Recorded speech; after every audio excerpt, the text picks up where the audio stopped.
నమస్తే. ఇన్నాళ్ళు నన్ను సపోర్ట్ చేస్తూ, ఎంకరేజ్ చేస్తూ మీ ప్రేమని నాకు అందిస్తున్న ప్రతి ఒక్కరికి కృతజ్ఞతలు. అలాగే ఈ వీడియో కూడా ఖచ్చితంగా మీకు ఉపయోగపడుతుంది. లైక్, షేర్ అండ్ సబ్స్క్రైబ్ చేసి మీ సపోర్ట్‌ని నాకు అందించండి. అలాగే ఈ వీడియో పట్ల మీకున్న అభిప్రాయాన్ని కామెంట్ సెక్షన్‌లో కామెంట్ చేసి తెలియజేయండి. ఇప్పుడు వీడియోని చూద్దాం. నమస్తే, వెల్కమ్ టు అవర్ ఛానల్. నేను పద్మిని. ప్రస్తుతంతో పాటు వేదిక్ ఆస్ట్రాలజర్ అవినాష్ దాస్ గారు ఉన్నారు. మాట్లాడదాం. అవినాష్ గారు నమస్తే అండి. నమస్తే అండి. ఓం నమో శివాయ, ఓం నమో వెంకటేశాయ. Money makes many things. Money అలా మెనీ థింగ్స్ చేయాలంటే మనీ కావాలి కదా. డబ్బుల కోసం డెఫినెట్ గా ఇబ్బంది పడే వాళ్ళు ఇబ్బంది పడుతూనే ఉన్నారు. అంటే కొంతమంది అలా వస్తుంది, ఎంతవరకు అవసరమో అంతవరకు వస్తుంది, వెళ్ళిపోతూ ఉంటుంది. సేవ్ చేయటం అనేది ఉండదు లైఫ్ లో. ఇప్పుడు భయంగా ఉంటుంది, అరే ఏదైనా అత్యవసర పరిస్థితి వస్తే ఎట్లా మనకి డబ్బులు ఎక్కడి నుంచి వస్తాయి అని చెప్పి. కొంతమందికి అసలు మనీయే పుట్టదు, అప్పులు ఎంతసేపు ఈ అప్పులతోనే ఉంది జీవితం అంతా. ఈ పరిస్థితి అంతా చక్కబడాలి అంటే డబ్బుకి సంబంధించి అబండెన్స్ ఉండాలి, సమృద్ధిగా ఉండాలి మనీ అని అంటే ఏదైనా రెమెడీ ఉందా మీకు తెలిసింది? ఉందండి, మంచి రెమెడీ ఉంది. దాని వెనకాల సైన్స్ కూడా ఉంది, అది కూడా చెప్తాను. డబ్బు, అప్పు అవన్నీ. ఓకే, సో అప్పు గురించి మాట్లాడితే అప్పు ఆరో ఇల్లు. ఆరో ఇల్లు అంటే ఏంటి? Sixth house. చాలా సింపుల్. ఆరో ఇల్లు అంటే పని వాళ్ళతో ఇష్టం వచ్చినట్టు మాట్లాడడం, చిన్న చూపు చూడడం, వచ్చేస్తే అప్పులు వరుస పెట్టి ఇంటికి. అసలు ఎంత ఘోరంగా చూస్తారో.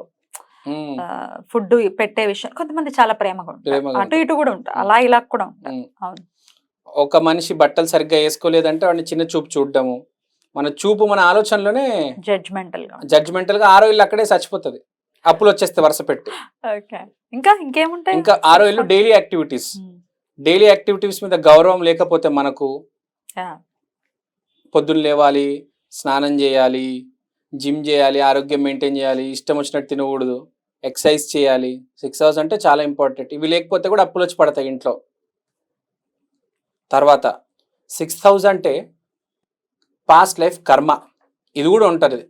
పూర్వజన్మలో కూడా ఎవరి దగ్గర డబ్బులు తీసి పారిపోతే ఈసారి మళ్ళీ అప్పు రూపంలో వస్తుంది. ఈ 3 రీజన్స్. కాబట్టి జీవితంలో జాగ్రత్తగా పని వాళ్ళని ప్రేమగా చూసుకోవాలి, లేకపోతే అప్పులు. డెఫినెట్లీ అసలు పని వాళ్ళకి గౌరవం ఇవ్వాలి, ఖచ్చితంగా ఇవ్వాలి. మనం చేసుకోలేని పని కదా వాళ్ళు చేస్తున్నారు, మరి ఎంత గౌరవంగా ఉండాలి. జాబ్ జాగ్రత్తగా ఉండాలన్నా, డబ్బు జాగ్రత్తగా ఉండాలన్నా, అప్పు రాకూడదన్నా పని వాళ్ళకి చాలా గౌరవం ఇవ్వాలి, మోస్ట్ ఇంపార్టెంట్. తర్వాత ఇప్పుడు ఇది అప్పుల గురించి మాట్లాడడం. అసలు మన టాపిక్ డబ్బును ఎలా జనరేట్ చేయాలి, ఎలా వస్తుంది, ఎలా అట్రాక్ట్ అవుతుంది. డబ్బు అంటే మన ఈజ్ ఎ బై ప్రోడక్ట్. డబ్బు యాక్చువల్గా is a by product of the character and work కదా. మీరు ఎంత పని చేయగలుగుతారో, ఎంత శ్రమ పడగలుగుతారో అది డబ్బు తెచ్చిపెడుతుంది ఒకటి.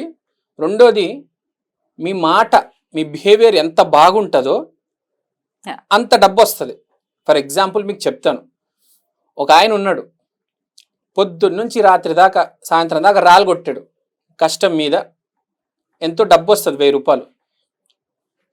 ఇంకో ఆయన ఉన్నాడు, మంచి ప్రవచనాలు చెప్పారు, మంచి మాటలు చెప్పారు, అతని మాట వల్ల ఒక అవకాశం తెచ్చుకొని డబ్బులు కూడా వచ్చాయి. ఓకే, ఒక క్రికెటర్ ఉన్నాడు, వాడు కష్టపడుతున్నాడు శారీరకంగా కదా. అంటే ఒకరు మానసికంగా కష్టపడుతున్నారు, ఒకరు శారీరకంగా కష్టపడుతున్నారు, కొందరు అయితే శారీరకంగా మానసికంగా 2 రకాలుగా కష్టపడుతున్నారు.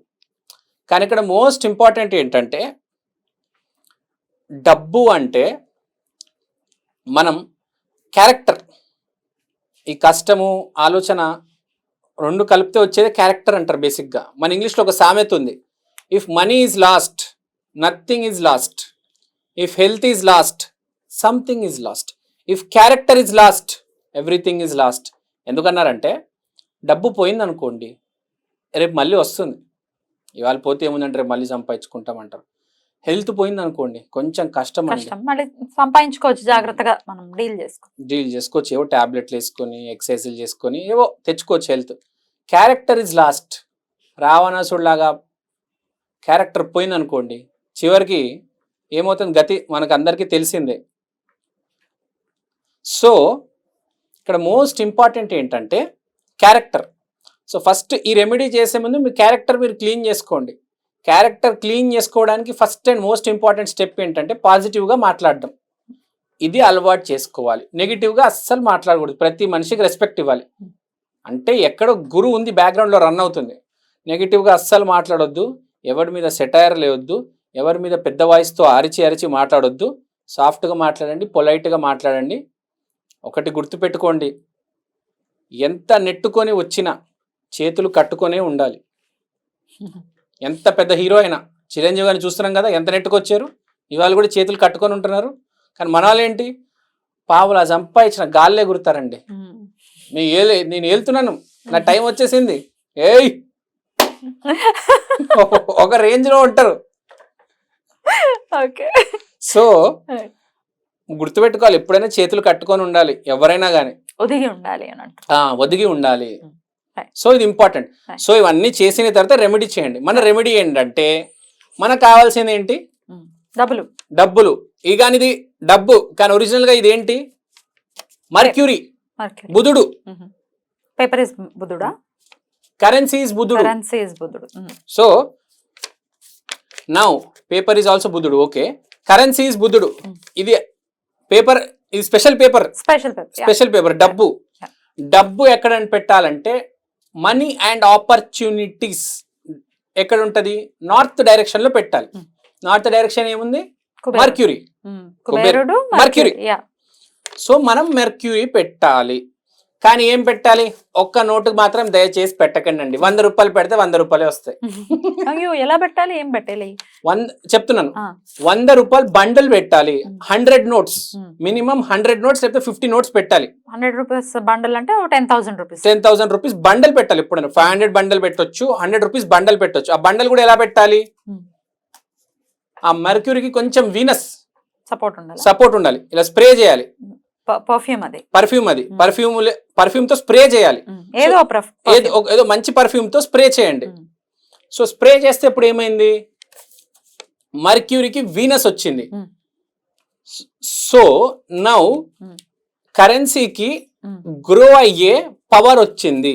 మీ డబ్బు కట్ట ఏదైతే ఉందో 100 రూపాయల కట్ట జస్ట్ మర్క్యూరీ. కానీ నేను దానికి ఎప్పుడైతే పర్ఫ్యూమ్ తో స్ప్రే చేశానో, ఆ మిస్ట్ ఎప్పుడైతే దానికి తగిలిందో, now it has the power to grow. ఎందుకంటే దాంట్లో శుక్ర బలం వచ్చింది. ఇప్పుడు ఈ కట్ట తీసుకొని మీరు నార్త్ డైరెక్షన్ లో పెట్టుకోవండి. గుర్తు పెట్టుకోండి, మీ కట్టలో కనీసం 50 నోట్స్ ఉండాలి. పెట్టేయండి. నార్త్ డైరెక్షన్ లో అంటే కొంతమందికి నార్త్ ఎంట్రన్స్ ఉంటుంది, అప్పుడు ఎట్లా, ఎక్కడ పెట్టమంటారు? మీకు నార్త్ అనేది చాలా పెద్దగానే ఉంటుంది. ఇప్పుడు వాయువ్యంలో కూడా నార్త్ ఉంటుంది కదా, అక్కడ పెట్టుకోవచ్చు. మీకు నార్త్ లో ఎగ్జాక్ట్ కరెక్ట్ నార్త్ ఎక్కడైతే వస్తే మీరు పెట్టుకుంటే అక్కడ బెటర్. అది కాకుండా కొంచెం సైడ్ అటు ఇటు కూడా కొంచెం ఎక్కువ వద్దు. Make sure that it is exactly that 0 degree north. ఒకవేళ 0 డిగ్రీ దగ్గర మెయిన్ గుమ్మం వస్తే మా ఇంటికి అలానే 0 డిగ్రీ మెయిన్ గుమ్మం ఉంది, ఏం లేదా, డోర్ పెట్టేయండి అంట. డోర్ కి కట్టేలా పెడతామండి. పెట్టొచ్చండి. అయ్యా, ఎవరైనా ఎత్తుకుపోతారు కదా. అవునండి, అలా ఎందుకు పెడతారు, మీరు చిన్న ఎన్వెలప్ లో పెట్టేసి దాన్ని కట్టేస్తారు మీ లోపల side. It's not a big risk. 50 notes is okay. అలా పెట్టమంటారు. లేదా పైన పెట్టండి. ఆ డోర్ పైన మీకు గోడ ఉంటది కదా, అక్కడ పెట్టండి. ఓకే, మీరు అడ్జస్ట్ చేసుకోండి. మీ ఇల్లండి, మీకు తెలుసు ఎక్కడ పెట్టుకోవాలి. నార్త్ 0 డిగ్రీ దగ్గర కింద అయినా పైన మిడిల్ అయినా పెట్టుకోండి. So it is a special case మీరు చెప్పింది. జనరల్ గా అయితే నార్త్ గోడనే ఉంటది, ఎవరికైనా అక్కడ హ్యాపీగా పెట్టేసుకోవచ్చు.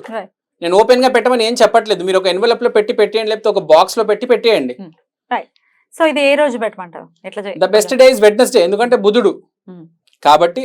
సో బుధవారం రోజు మధ్యాహ్నం 12 గంటలకి పెట్టి చూడండి. There will be some difference. Condition apply. మీ వ్యక్తిత్వ వికాసం జరగాలి. అది లేకపోతే ఇది పనిచేయదు. జీవితంలో ఏది పనిచేయదు. రైట్, చాలా బ్యూటిఫుల్ గా ఎక్స్ప్లెయిన్ చేస్తారు. డెఫినెట్ గా ఎన్నాళ్ళు ఇలా ఉంచమంటారు? మీలో నుంచి మన వాళ్ళు బయటపడాలని మనస్ఫూర్తిగా కోరుకుంటూ చక్కగా వివరించారు. కృతజ్ఞతలు. నమస్తే.